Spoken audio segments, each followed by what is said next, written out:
Blog video में हम चलते हैं फिरोज और रुस्तम के पास। आपने क्या चमन की पतंग काटी क्या? हाँ। चमन का मुंह कैसा? इतना सा। कब काटी चमन की पतंग? अभी। कभी? अभी। हाँ। प्यारे दोस्तों, रुस्तम बोल रहा है कि अभी हमने पतंग काट दी चमन की। अब नहीं दूंगा। वो बोल रहा चमन की पतंग नहीं दूंगा।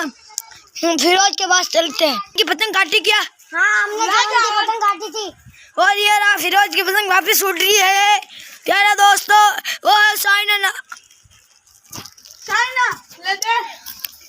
इस बार तू भिंडी से गिर गया तो क्या होगा तेरा? पापड़ बनेगा। ये बोल रहा मैं गिर जाऊंगा सीधा पापड़ बनेगा। ये नहीं बनेंगे। ये पेच जो दोनों पेच जो। हम तो रुक। अच्छा फिरोज आ जा यार, फिरोज भेज दे। क्या 2 मिनट रुक जा, बाहर कोई ऊंचे गिर गया। हमारी फाटी 10 घंटे लेगा। ऐसा है ना, बीच में मत गाल दे। ढील दे। मैं ठोकला साइन पहले वाले घंटे में गाल दी तो। इस फिरोज को ढील दे।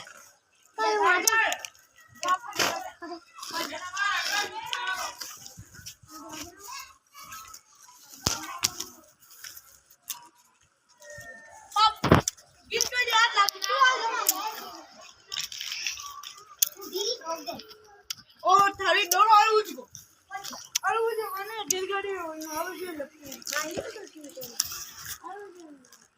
या साइले मत कर। प्यार दोस्तों, हम उड़ा रहे पतंग। ये हमारा फिरोज